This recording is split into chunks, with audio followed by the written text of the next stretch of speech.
And welcome to Story Time with me, Miss Liz.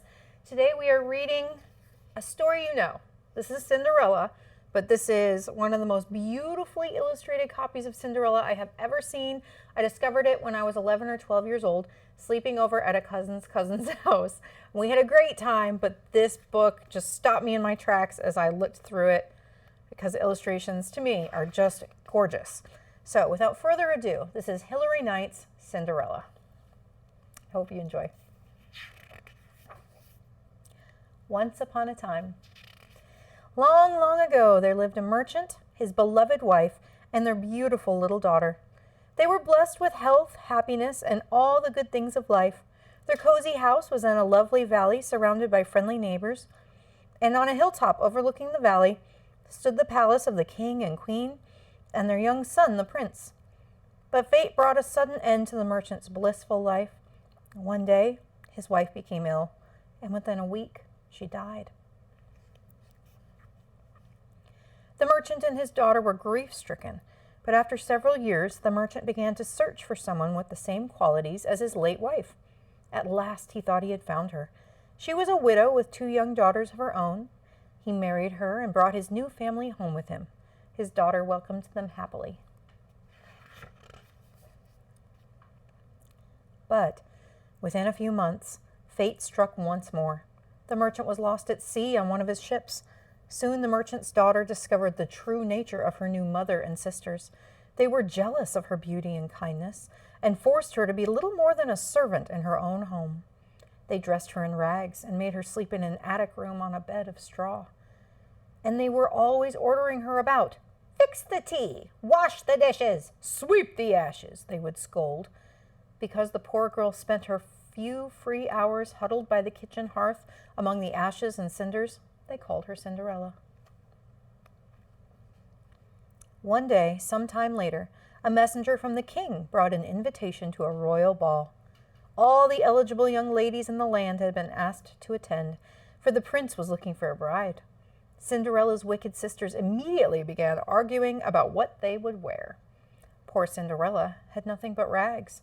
Without a gown, she could not even think of going to the ball. On the day of the ball, Cinderella helped her sisters get dressed.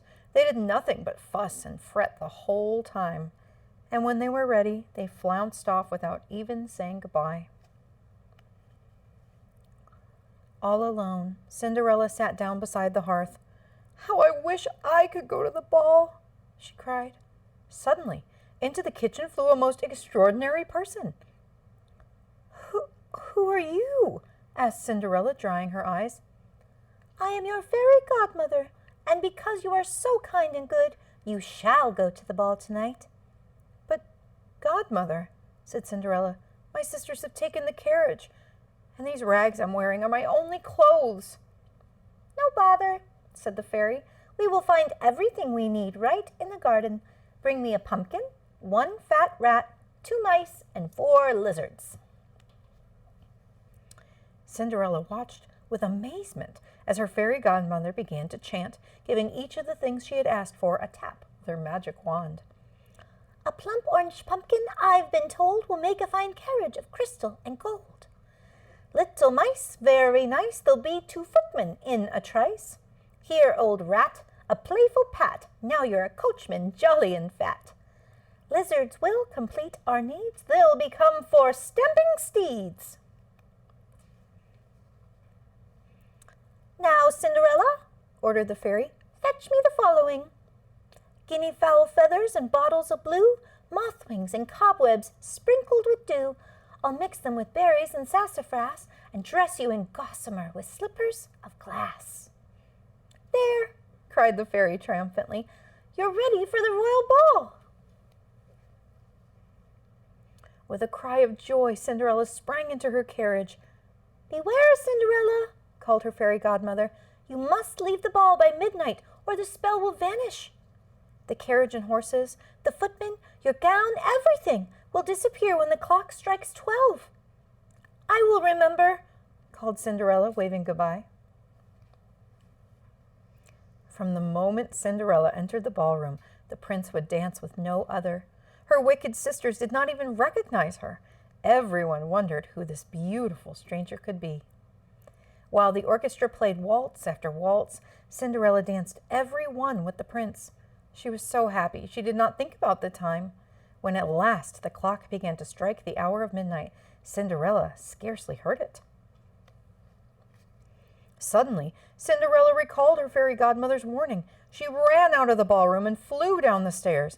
The prince tried to follow her, but he found only her tiny glass slipper, which had fallen from her foot. At the last stroke of midnight, the spell vanished.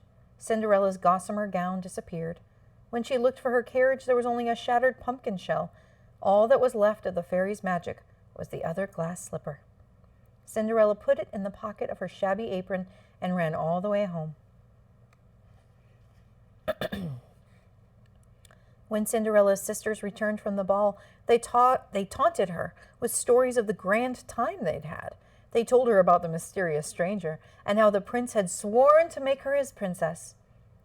"She vanished at midnight," said one sister, leaving only a tiny glass slipper. "The prince will search the whole countryside for its owner," said the other, "and she shall be his bride." The prince himself led the search for the owner of the glass slipper. Although every young lady in the land tried it on, not one could slip her foot into the tiny shoe. Finally, the prince came to Cinderella's house.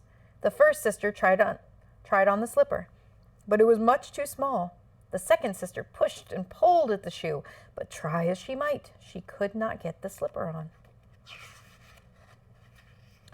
The prince sadly turned to leave. Then he heard a familiar voice coming from the kitchen. "Let me try," said Cinderella. Her stepmother and sisters were horrified when she drew the other slipper from her pocket. The prince fell to his knees before Cinderella as she easily slipped her foot into the glass shoe. "My princess!" he cried, and he threw his arms around her. Cinderella married the prince and went to live in the palace. Of course she forgave her stepmother and sisters and asked them to live with her. From then on, they treated her kindly. As for Cinderella's fairy godmother, she watched over them constantly, and they all lived happily ever after. The end. Thank you for joining me for this story today. Tell me what was your favorite part of the story or your favorite picture in the comments. Don't forget to like and subscribe, and if you really enjoyed the story today, feel free to look in the description below for a link to buy it for yourself. Bug your parents, get the book. Reading is the best.